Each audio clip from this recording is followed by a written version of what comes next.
उत्तराखंड जिस राज्य से आप आते हैं, वहाँ पैदा हुए, आपकी परवरिश हुई, ऐसा क्यों हो रहा है कि सांप्रदायिकता का पूरा एक एपिसेंटर, एक हेडक्वार्टर बन गया है उत्तराखंड?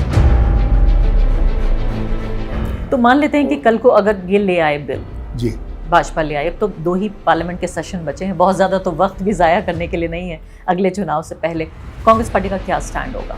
देखिए ये लाएंगे नहीं लाएंगे। इन्होंने जो मकसद था वो मकसद था कि एक डिबेट प्रारंभ कर दो ताकि महंगाई से ध्यान हटे। आज महंगाई कहाँ पर है? अब 2024 के बिल्कुल शुरुआत में, नए साल की शुरुआत होगी कि राम मंदिर का उद्घाटन होगा। ऐसे में आपके पास मिला जुला के, मैं कहूँगी जुलाई का महीना चल रहा है, 5 महीने बाकी हैं। क्या करेगी कांग्रेस पार्टी 5 महीने में? आपकी रणनीति क्या है? विपक्ष को साथ कैसे लेकर आएंगे?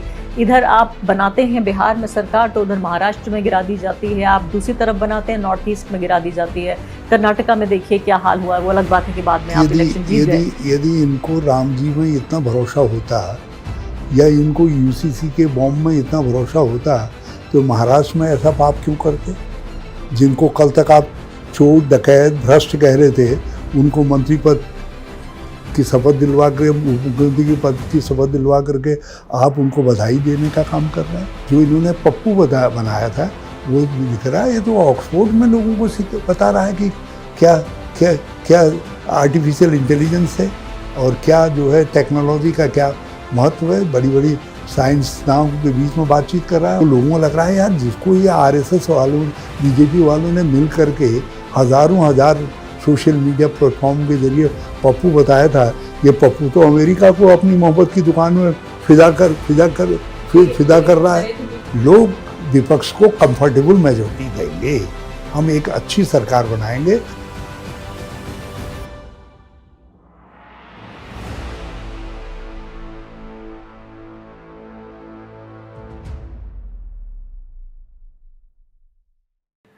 नमस्कार, द वायर में आपका स्वागत है। मैं हूं आरफा खानम शेरवानी। पूरे उत्तर भारत में लगातार बारिश हो रही है। यहां द वायर के ऑफिस में मौजूद हूं। मेरे बाहर भी आप देखें तो धुआंधार बारिश हो रही है। तमाम जगह एक तरह से बिल्कुल फ्लडेड, यानी कि बाढ़ जैसे हालात नज़र आ रहे हैं। लेकिन वायर के ऑफिस में इस वक्त हमारे साथ एक ख़ास मेहमान मौजूद हैं। हरीश रावत साहब उत्तराखंड के मुख्यमंत्री रह चुके हैं। बहुत बहुत स्वागत है आपका। इस सब के अलावा उत्तराखंड के मुख्यमंत्री के अलावा केंद्र में मंत्री रह चुके हैं, राज्यसभा के मेंबर रह चुके हैं, और कांग्रेस पार्टी के जो पहली पंक्ति के, जो मैं कहूँगी 1 दर्जन जो वरिष्ठ नेता हैं, जो तय करते हैं कि कांग्रेस पार्टी की रणनीति क्या होगी, उनकी राजनीति क्या होगी, उसमें से एक हैं हरीश रावत साहब। तो कई तरह के सवाल हैं जो मैं आज उनसे पूछना चाहती हूँ। वो यहाँ द वायर के ऑफिस में आए हैं। खासकर एक सवाल जो मुद्दा उठ रहा है, चुनाव से अब 9 महीने से भी कम का वक्त बाकी है, कि ऐसे में कांग्रेस पार्टी की रणनीति क्या है। राहुल गांधी को तो हम अलग अलग तरीके से देख रहे हैं कि वो आम जनता का मन जीतने की कोशिश कर रहे हैं। कहीं जाके खेती करते हैं तो कभी ट्रक पर चढ़ जाते हैं, तो कभी मैकेनिक से मिलते हैं, तो कभी वो झुग्गी बस्ती में नज़र आते हैं। लेकिन जो एक ओवरऑल मैं कहूँगी एक बड़े स्तर पर रणनीति क्या होने जा रही है, इसके अलावा और भी कई मुद्दे हैं। आप दर्शकों को बताना चाहती हूँ, जैसे जो यूनिफॉर्म सिविल कोड का मुद्दा है, या फिर रावत साहब का जो अपना राज्य है, उनका जो होम स्टेट है उत्तराखंड, उसका जो सांप्रदायिकरण हो रहा है खतरनाक स्तर तक, उसको वो किस तरीके से देखते हैं। बहुत बहुत स्वागत आपका। सबसे पहले मैं आपसे यही पूछना चाहती हूँ कि एक बड़ा मुद्दा जो गरमा रहा है वो है यूनिफॉर्म सिविल कोड को लेकर, और जैसा कि लग रहा था कि भाजपा आपको एक तरह से, मैं कहूँगी उस टाइट स्पॉट में तो ले आए हैं कि आपको जवाब तो देना पड़ेगा कि आप यूसीसी सपोर्ट करते हैं, आप अपोज करते हैं, आप क्या कहते हैं? देखिए आप जब टाइमिंग देखिए, 9 महीने पहले चुनाव से प्रधानमंत्री जी भोपाल में अपनी पार्टी के वर्कर्स को संबोधित करते हुए कहते हैं कि देश में भाई 2 कानून नहीं चलेंगे, एक कानून होगा, और यूनिफॉर्म सिविल कोड की बात करते हैं। और ये किस समय करते हैं? जब पटना में देश का विपक्ष बैठ करके कहता है कि हम एक होकर के चुनाव लड़ेंगे, और बेंगलुरु में बैठ करके हम 1 to 1 के जो फैसला है, फॉर्मूला है, उसको इवॉल्व करेंगे और उसके लिए रणनीति तैयार करेंगे। तो सारी चर्चा इस बात पर आ गई थी, सारा फोकस इस बात पर आ गया था कि विपक्ष बनाम सत्ता पक्ष। भाजपा, सत्ता पक्ष, और 1-to-1 फाइट है। तो मोदी जी ने बहुत इंटेलिजेंटली एक बॉम्ब निकाला, सोशल बॉम्ब, और उसको फेंक दिया। तो ये तो आप मानते हैं कि ये बॉम्ब है? हाँ, बॉम्ब मानते हैं है। आप? बॉम्ब इसलिए है क्योंकि यदि बॉम्ब नहीं होता तो लॉ कमीशन जो पिछला था वो ये नहीं कहता कि भाई इसकी क्या ज़रूरत है, अभी माहौल नहीं है देश का। और हमारे जो फ्रेमर ऑफ द कॉन्स्टिट्यूशन थे उन्होंने भी कहा कि देश में जब माकूल वक्त आ जाएगा तो उस समय कॉमन सिविल कोड की बात हो सकती है।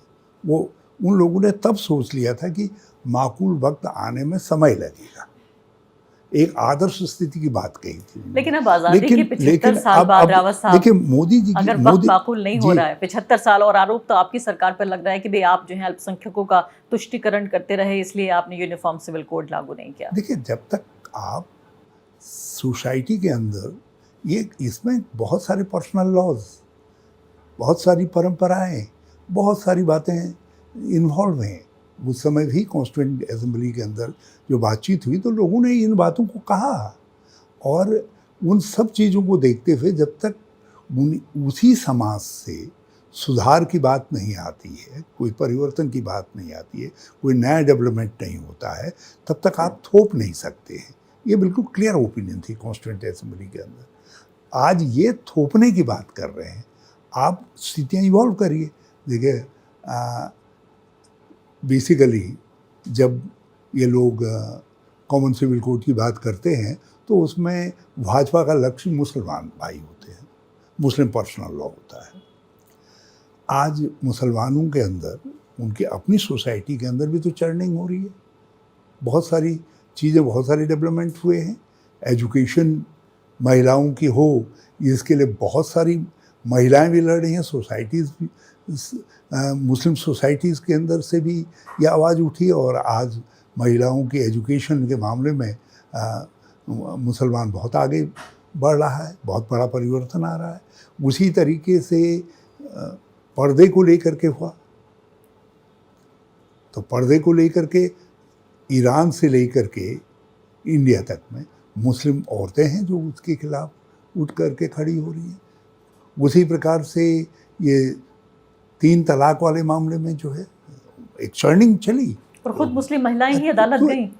अदालत जो गई थी ट्रिपल तलाक के खिलाफ, वो खुद मुस्लिम महिलाएं गई। वही इजीली मैं कह रहा हूँ, जब स्थितियाँ इवॉल्व हो रही हैं मुस्लिम सोसाइटी के अंदर, तो आप ये क्यों दिखाना चाहते हैं यू आर द रिफॉर्मर? और ये दिखाना चाहते हैं कि ये समाज पिछड़ा है। यही हमारे संविधान निर्माताओं ने कहा कि इन समाजों के अंदर खुद चर्निंग आएगी।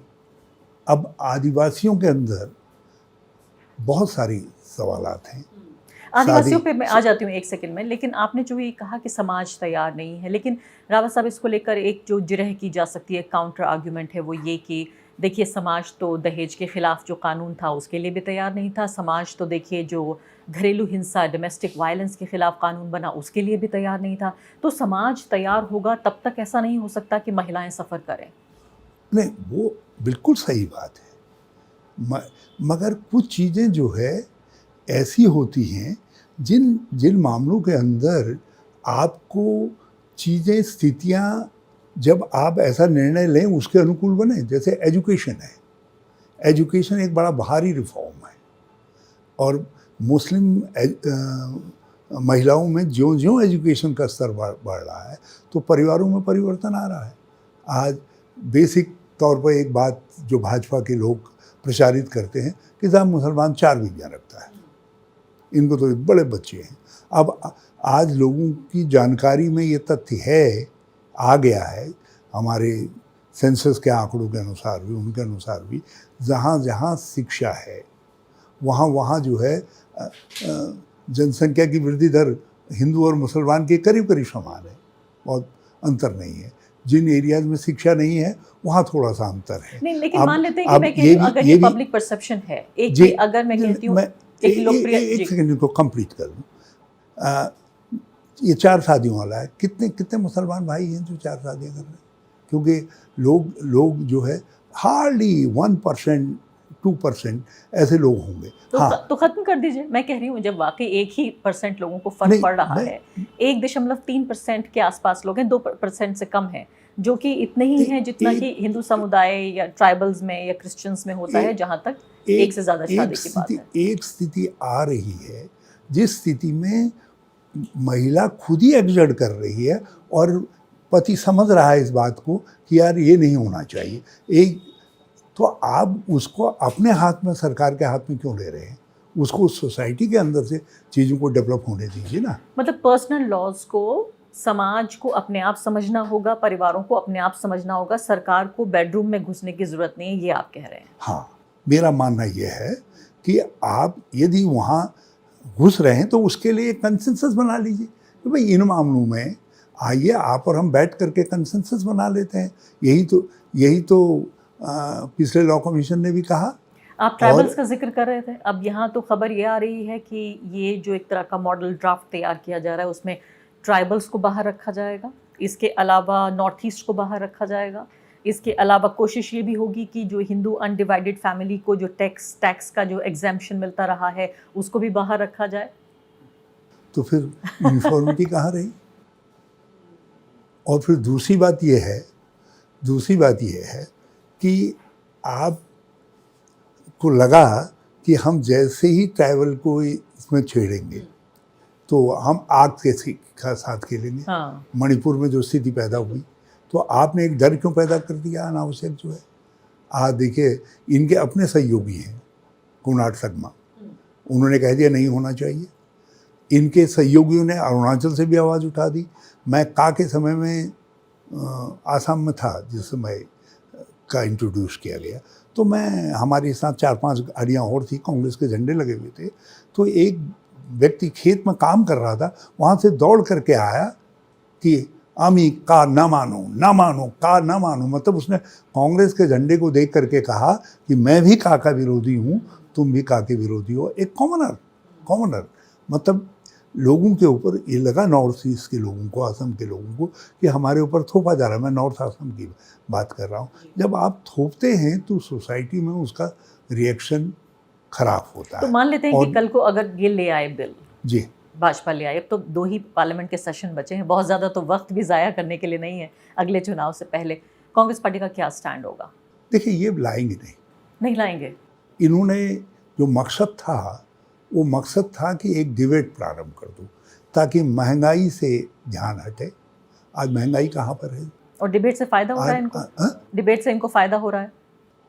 उनको लगता है कि वो माइंड डिबेट करने में सफल हो रहे हैं। आपका क्या सफल हो रहे हैं, उसमें सब लोग रिएक्ट करने लग गए हैं, आप और मैं बातचीत कर रहे हैं, ये भी उनका एक फ़ायदा है। तो ये उसमें देखिए महंगाई का सवाल, जिसमें हर रसोई आज जल रही है, हर महिला का दिल जल रहा है आज, लेकिन जो है वो सवाल नहीं है। बेरोज़गारी बहुत बड़ा सवाल है देश के सामने। दुनिया की सबसे बड़ी बेरोज़गारी वृद्धि दर हिंदुस्तान के अंदर। महिलाओं में अत्याचार के मामले में हमको अफ्रीकन कंट्रीज़ के साथ क्लब किया जा रहा है। माल न्यूट्रिशन के मामले में हमको नेपाल और दूसरे देशों से पीछे समझा जा रहा है। आपकी बात दुरुस्त है, मैं कह रही हूं कि अशिक्षितता आदि जो सवाल हैं, जो प्राइम इश्यूज हैं देश के सामने। आपकी बात दुरुस्त है, मैं कह रही हूँ कांग्रेस पार्टी में इसको लेके चिंतन हो चुका है कि अगर ऐसी कोई संभावना होती है तो हम क्या स्टैंड लेंगे? देखिए जिन्होंने कहा है वो देखें, ये उनकी पिच, हम उनकी पिच देखेंगे ना, फिर कैसे खेलना है फिर जवाब देंगे। हम उनकी पिच देखेंगे, वो पिच बना भी रहे नहीं बना रहे। मजे हुए एक नेता की तरह आपने 10 मिनट तक मेरे सवाल का जवाब नहीं दिया। मैं आगे बढ़ती हूँ, उत्तराखंड पर बात करती हूँ। मैं समझ गई आपकी बात कि आप कह रहे हैं कि पहले उन्हें खेलने दीजिए, हम देखेंगे कि जवाब कैसे, पहले उनकी बॉल आने दीजिए, फिर देखेंगे आप कि बल्ला कैसे चलाना है। हम अपनी पिच में हम एक यूनिफाइड चैलेंज पेश करना चाहते हैं, हम उस पिच से क्यों ध्यान हटाएं? ठीक है, हम महंगाई दूसरे तीसरे सवालों पर, बेरोजगारी के सवालों पर लड़ रहे हैं, उससे मैं ये भी आपसे पूछूंगी कि 2024 में भाजपा तो अपने मुद्दे ला ही रही है। अब देखिए यूसीसी ले आए हैं, इसके अलावा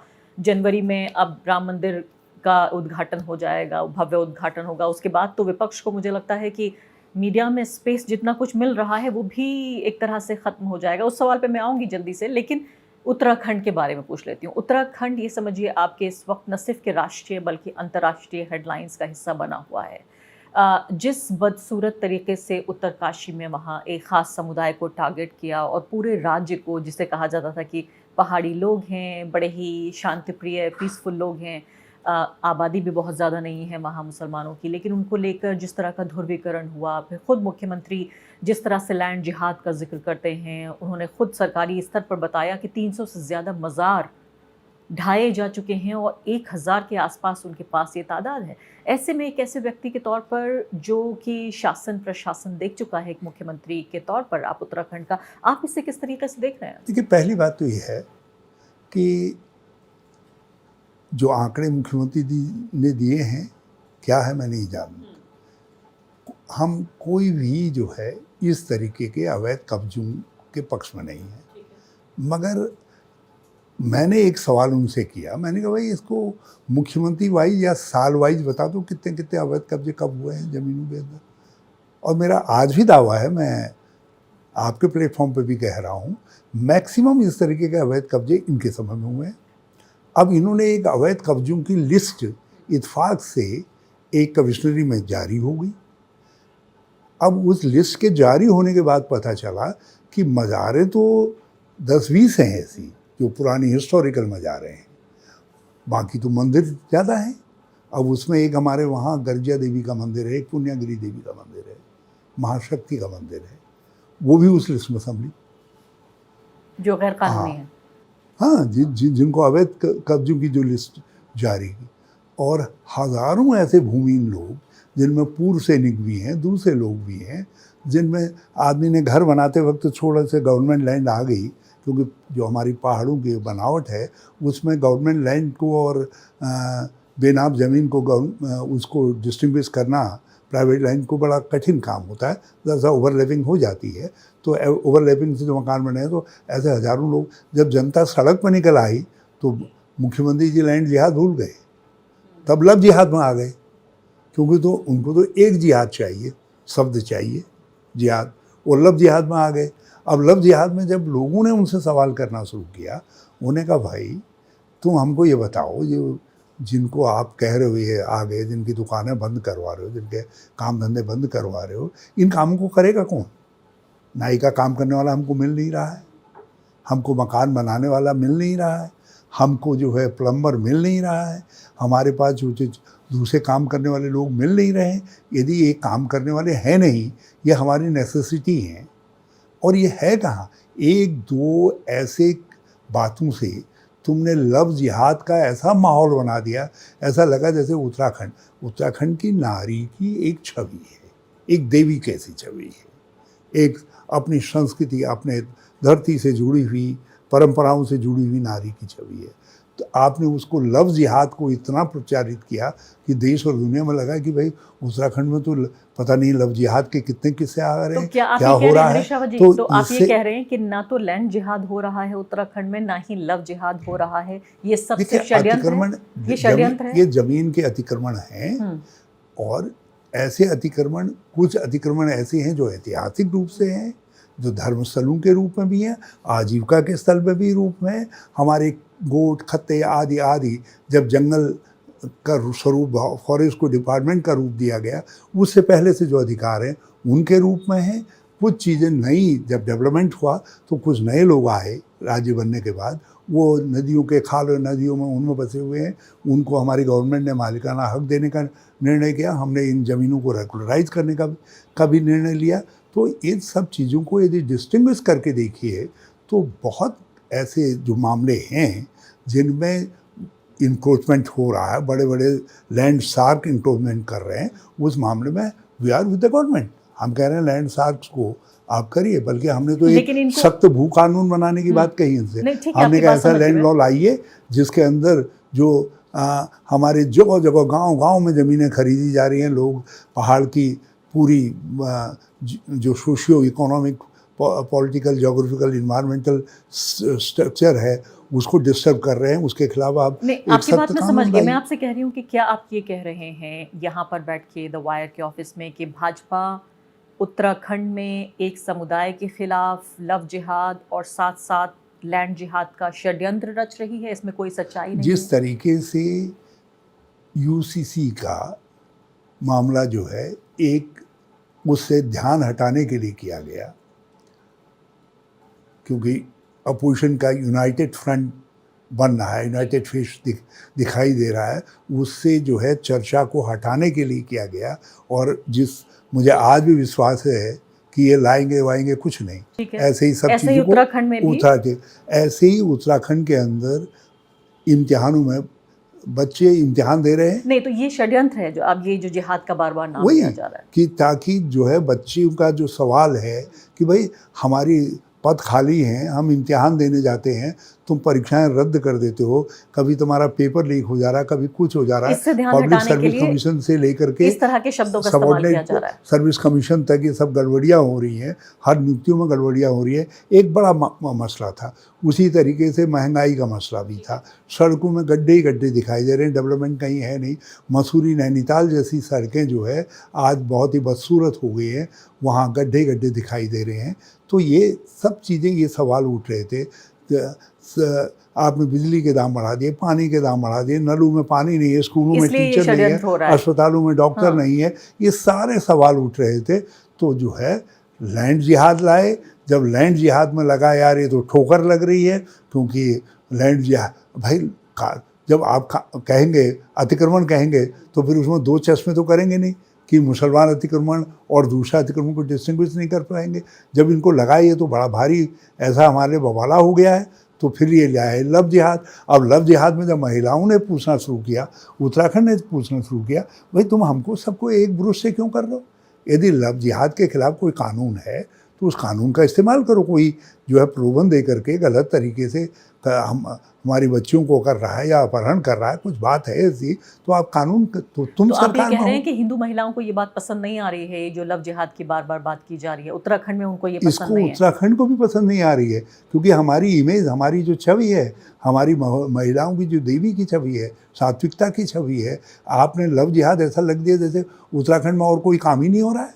अच्छा, अब इसके अलावा मुझे ये बताइए, उत्तराखंड जिस राज्य से आप आते हैं, वहाँ पैदा हुए, आपकी परवरिश हुई, आप वहाँ मुख्यमंत्री बने, ऐसा क्यों हो रहा है कि सांप्रदायिकता का पूरा एक एपिसेंटर, एक हेडक्वार्टर बन गया है उत्तराखंड? मतलब मैं आपको बताऊं कि जिस तरह से धर्म संसदें वहाँ पे हो रही हैं, लैंड जिहाद की पूरी बात हो रही है, मुख्यमंत्री एक हिंदुत्व के चेहरे के तौर पर उभर कर आ रहे हैं, गरीब मुसलमानों को मार कर भगाया जा रहा है, ये इसको क्यों एक हेडक्वार्टर, एक एपिसेंटर बनाया जा रहा है? उसके दो कारण हैं। पहला कारण तो ये लगता है बीजेपी को, क्योंकि 2022 में it was a very close fight. यदि आप हमारे वोट नहीं ले जाती 4%, 5%, तो हमारी गवर्नमेंट बनती, या हम ही कुछ गलतियां नहीं करते, कुछ गलत निर्णय नहीं हो जाते हमसे, तो हमारी गवर्नमेंट बनती, क्योंकि लोग गवर्नमेंट बनाना चाहते थे। जबकि यूपी के हम हिस्सा रहे हैं, यूपी में जो कुछ होता है, जो प्रयागराज में होता है, वो हरिद्वार में भी हो जाता है, जो बनारस में होता है वो हमारे केदारनाथ और बद्रीनाथ को भी प्रभावित करता है। लेकिन उससे अलग मिजाज से उत्तराखंड सोचने लग गया है, तो इससे भाजपा लीडरशिप चिंतित थी। अच्छा। तो इसलिए उन्होंने जो है उत्तराखंड के मिजाज को कम्युनलाइज करने के लिए ये दो टोटके निकाले। क्या कामयाब हो रहे हैं लोग? वो कामयाब हो रहे हैं? नहीं, कामयाब होंगे, हम है ना, हम कामयाब नहीं होने देंगे। उत्तराखंड एक संजीदा हुआ है, वो ये समझते हैं, भाजपा लीडरशिप ये समझती है कि यहाँ तो ये तो जिसको ये कहें कि 90%, 92% यहाँ हिंदू आबादी है, और उसमें भी 80% जो है अपर कास्ट है, ब्राह्मण है, ठाकुर हैं, बनिया है, अपर कास्ट है। तो उनको लगता है कि ये क्यों हो रहा है। और बद्रीनाथ, केदारनाथ, गंगोत्री, यमुनोत्री, हरिद्वार, जागेश्वर, इनकी धरती में जो है हमारे साथ क्यों नहीं पागलपन पैदा हो रहा है लोगों में। तो इसलिए वहाँ ये बड़ी कोशिश की गई और हम उस कोशिश का मुकाबला कर रहे हैं। लेकिन वी लॉस्ट इन इलेक्शन, लेकिन इलेक्शन में हारने के बाद भी हमने ये सोचा है कि बैटल में हारे हैं, जो सांप्रदायिकता के खिलाफ युद्ध है, हम युद्ध को फिर लड़ रहे हैं और जनता हमारा साथ दे रही है। बिल्कुल ठीक है, आप कह रहे हैं सांप्रदायिकता के खिलाफ कांग्रेस पार्टी युद्ध लड़ रही है उत्तराखंड में, लेकिन जो आम जनता उनके साथ आ रही है, आम कारोबारी उनके साथ आ रहे हैं, आप कह रहे हैं कि उनका मिजाज, उनका डीएनए नहीं बदलने देंगे आप। क्या आप कोशिश कर रहे हैं? आप ये देखिए कि अब वही कारोबारी जो सवाल अभी मैंने कहा कि वही कारोबारी कह रहा है भाई इनके बिना तो हमारा काम नहीं चल रहा है, इसलिए वापस भी आ रहे हैं वो लोग। नहीं तो तुम हमको दो ना, हमको नाई का काम करने वाला दो ना, हमको प्लम्बरिंग का काम करने वाला दो ना, हमको मकान बनाने वाला दो ना। बद्रीनाथ के मंदिर बना का जो वहाँ जो है कुछ डेवलपमेंट का काम कर रहे हैं, ये दिखाने के लिए कि बद्रीनाथ में भी हमने कुछ कर दिया, क्योंकि केदारनाथ में सारा रिकन्स्ट्रक्शन का काम हमारे समय में होता, कांग्रेस के समय में। तो ये दिखाने के लिए कि हम भी पीछे नहीं हैं, कुछ वहाँ कर रहे हैं। तो वहाँ काम करने वाले पता चला 90% मुसलमान हैं।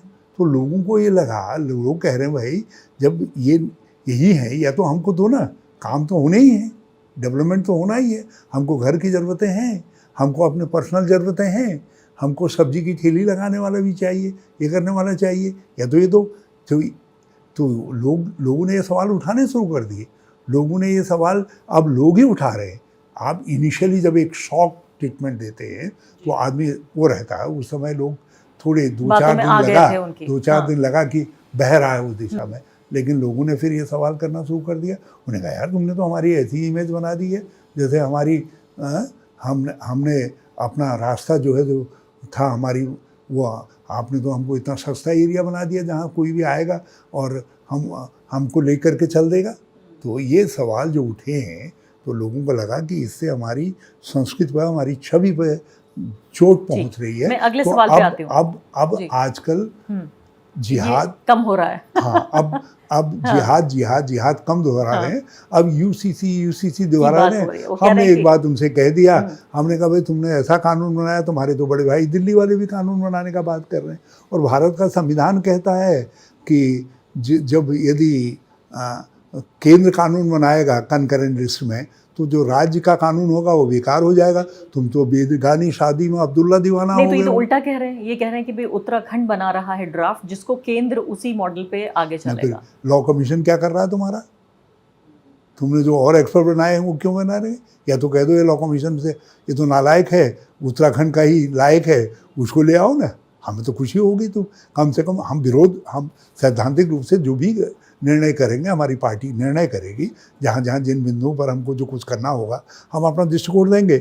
लेकिन यदि तुम ऐसा समझ रहे हो तो उत्तराखंड के पैसे से जो एक्सरसाइज करवा रखी है उसी को अंत मान लो ना, फिर ये लॉ कमीशन को काहे ला रहे हो? रावत साहब, मैं आगे बढ़ती हूँ और बात करती हूँ अब 2024 के चुनाव के मद्देनजर। आपने कहा कि भाई यूसीसी का बॉम्ब फोड़ दिया, एक और जो बॉम्ब आपका इंतजार कर रहा है, बड़ा बॉम्ब, या मैं अगर कहूँ हिंदी ज़बान में तो जो ब्रह्मास्त्र इंतज़ार कर रहा है वो है अब 2024 के बिल्कुल शुरुआत में, नए साल की शुरुआत होगी कि राम मंदिर का उद्घाटन होगा। ऐसे में आपके पास मिला जुला के मैं कहूँगी जुलाई का महीना चल रहा है, 5 महीने बाकी हैं। क्या करेगी कांग्रेस पार्टी 5 महीने में? आपकी रणनीति क्या है? विपक्ष को साथ कैसे लेकर आएंगे?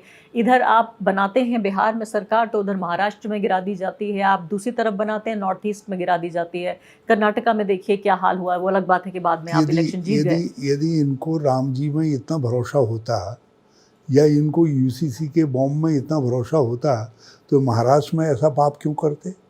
जिनको कल तक आप चोर, डकैत, भ्रष्ट कह रहे थे, उनको मंत्री पद की शपथ दिलवा कर, उप मुख्यमंत्री की पद की शपथ दिलवा करके आप उनको बधाई देने का काम कर रहे हैं। क्या हिंदुस्तान नहीं समझ रहा है या दुनिया नहीं समझ रही है नाटकों को? या तुम ये सरकारें गिराने का नाटक क्यों करते? इसलिए कर रहे हो, या प्रोमिनेंट फिगर्स को जो है सीबीआई, ईडी आदि में इन्वॉल्व करके जो है तेजस्वी से लेकर के सब ये नाटक क्यों कर रहे हो? ये सब इसलिए कर रहे हैं, इनको मालूम है कि हमारे बॉम्ब जो है अब ज़्यादा असर करने वाले नहीं हैं। 9-10 साल में ऐसा बहुत देख लिया लोगों ने। तो अब जनता के जो असली सवाल है वो सामने आएंगे। दूसरा जो राम जी है, राम जी हमारा श्रद्धा है, उन पर सबकी श्रद्धा है। और मैं तो बल्कि रघुवंशी हूँ, तो हमारे तो लीनेज हम वहाँ से जोड़ करके चलते हैं। लेकिन राम जो है, कब तक जो ये स्वार्थी लोग हैं जो राम के नाम पर आखिर उनको क्यों कहा गया मर्यादा पुरुषोत्तम? उन्हें जो मर्यादाएं समाज की स्थापित करने का काम किया, ये समाज की सारी मर्यादाओं को तोड़ रहे हैं राम के नाम पर। तो राम पिछली बार हो सकता है इनको कुछ फ़ायदा मिल गया हो, लेकिन अब आप देखिएगा अब राम इनको दंडित करेंगे।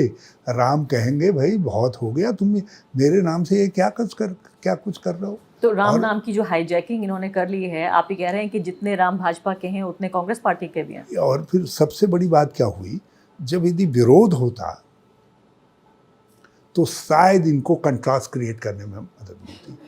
जब सुप्रीम कोर्ट के निर्णय के बाद जिस तरीके से देश ने, पर्टिकुलरली माइनॉरिटीज़ ने और पर्टिकुलरली मुस्लिम भाइयों ने जिस तरीके से चीज़ों को स्वीकार किया, इसने अब जो इनके लिए कम्युनल एलिमेंट इग्नाइट करने का, जो उसमें आग पैदा करने की जो संभावना थी, वो संभावना बुझ गई है हमेशा के लिए। ऐसा आपका अब मानना है? हाँ, अब हर राम भक्त ये समझता है कि नहीं, अनंतोगत्वा जो है, मुस्लिम भाइयों ने भी इस बात को स्वीकार किया कि राम जो है, यदि हिंदुस्तान की धरती में राम का मंदिर बने तो देश का गौरव है करके। तो अब उस गौरव को, वो राम तो मर्यादा पुरुषोत्तम है, तो मर्यादा पुरुषोत्तम के नाम पर अमर्यादित काम करने वाली भाजपा को अब देश दंडित करेगा। चलिए, आप कह रहे हैं देश दंडित करेगा, जनता और राम भी दंडित करेंगे, ये आपका मानना है। लेकिन एक तरफ हमने देखा एक बड़ी महत्वपूर्ण बैठक हुई ऑपोजिशन की पटना में।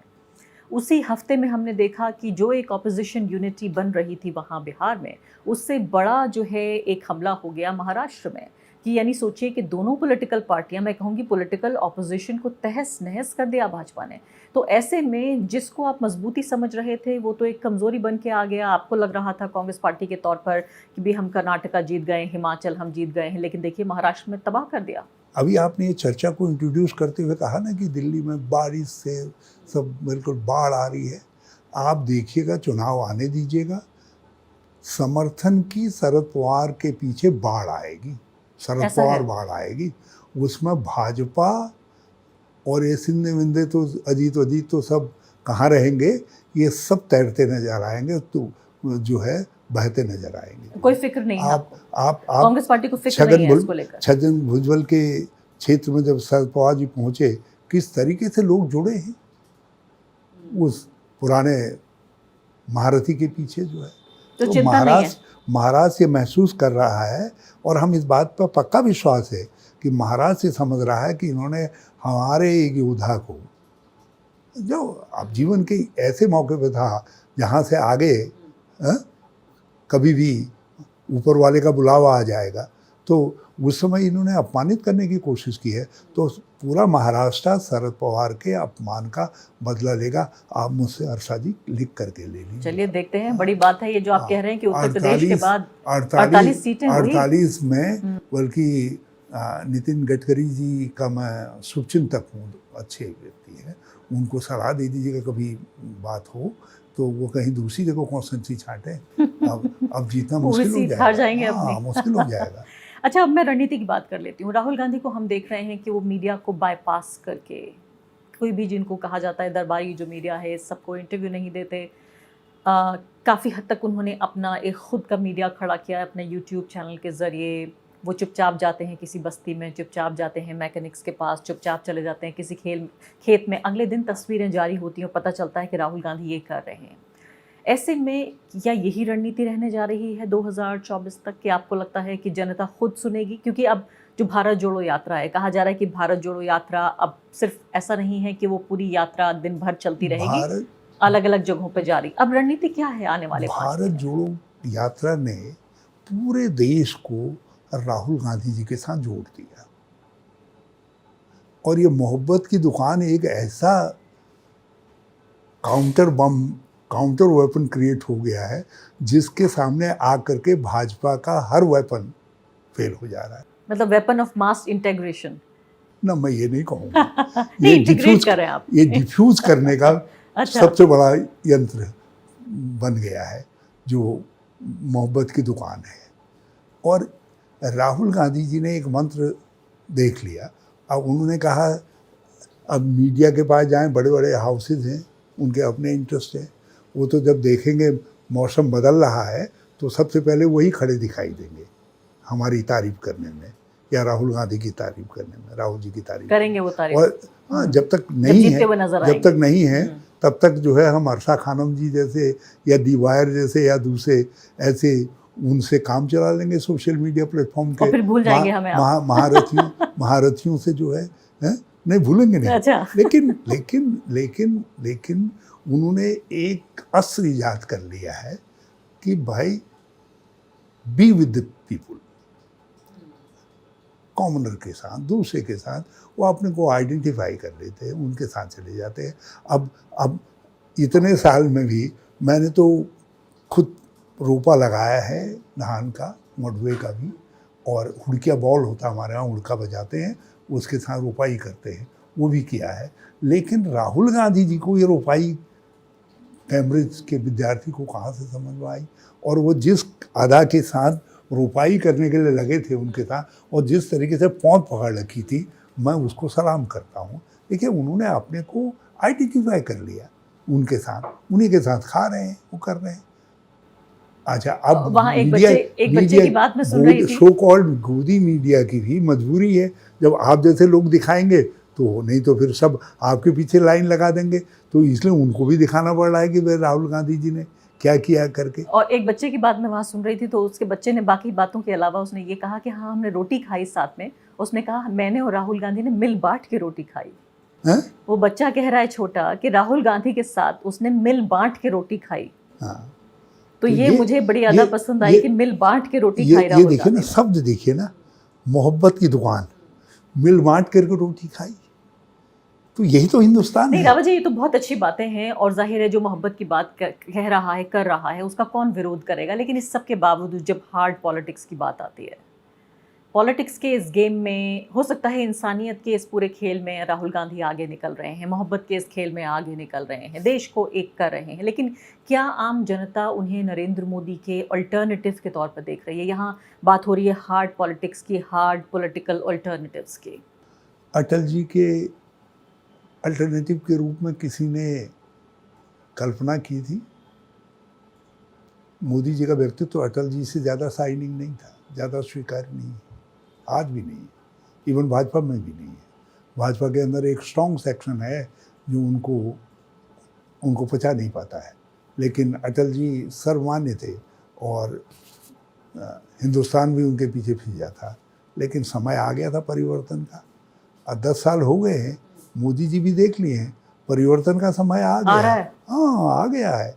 राहुल गांधी उस परिवर्तन की हवा को देख रहे हैं, और लोग ये देख रहे हैं, जो इन्होंने पप्पू बनाया था वो लिख रहा है, ये तो ऑक्सफोर्ड में लोगों को बता रहा है कि क्या क्या क्या आर्टिफिशियल इंटेलिजेंस है, और क्या जो है टेक्नोलॉजी का क्या महत्व है। बड़ी बड़ी साइंसदानों के बीच में बातचीत कर रहा है, और वहाँ से अमेरिका के पढ़े लिखे क्लास और हाई क्लास को जो है एड्रेस करने का काम कर रहा है। तो लोगों को लग रहा है यार, जिसको ये आरएसएस वालों, बीजेपी वालों ने मिल करके हज़ारों हज़ार सोशल मीडिया प्लेटफॉर्म के जरिए पप्पू बताया था, ये पप्पू तो अमेरिका को अपनी मोहब्बत की दुकान में फिदा कर रहा है। नरेंद्र मोदी जी के भव्य स्वागत का तो कोई मुकाबला ही नहीं है। राहुल गांधी का वो स्वागत नहीं हुआ जो भव्य स्वागत, वहाँ लाल कालीन बिछाया गया। आप देखिए खाने का इंतजाम, अगर आप देखें क्या मेन्यू में क्या क्या चीजें। देखिए, यदि आप मुझसे स्टूडियो में अपना मेरा इंटरव्यू लेती तो वहाँ जो है बड़ा गेटअप होता, चमकीला होता। अच्छा। क्योंकि वो स्टेज बना हुआ था, और यहाँ पर आप ले रही हैं तो ऐसा लग रहा है कि अपने परिवार के एक सदस्य से मैं बातचीत कर रहा हूँ। तो राहुल गांधी जी का जो स्टेज है वो स्वाभाविक है, नेचुरल है, और मोदी जी का जो स्टेज है वो स्टेज मैनेज्ड है, वो पूरी शक्ति से, सत्ता से, अमंतु से है। तो वो तो जो है एक मैनेज्ड शो है, जो उनके साथ मोदी है वो मैनेज्ड है। चलिए, अब और आखिरी बात आपसे, 2-4 लोग राहुल कहते हैं तो स्वाभाविक रूप से कह देते हैं, क्योंकि एक कॉमनर है, वो मिल बांट के रोटी खा लेते हैं। आखिरी बात अब आपसे मैं पूछ रही हूँ कि 2024 का मुझे बेस्ट केस सिनेरियो और वर्स्ट केस सिनेरियो दोनों आप बताइए कि सबसे बेहतर की क्या उम्मीद कर रही है कांग्रेस पार्टी विपक्ष की एकजुट ताकत के तौर पर, और अगर बहुत खराब होता है तो क्या हो सकता है? क्या आप नरेंद्र मोदी भाजपा को 200 सीटों पे रोक सकते हैं? देखिए, दी बेस्ट होना चाहिए, क्योंकि हिंदुस्तान के लिए आवश्यक है। आज़ादी के मूल्यों के लिए आवश्यक है।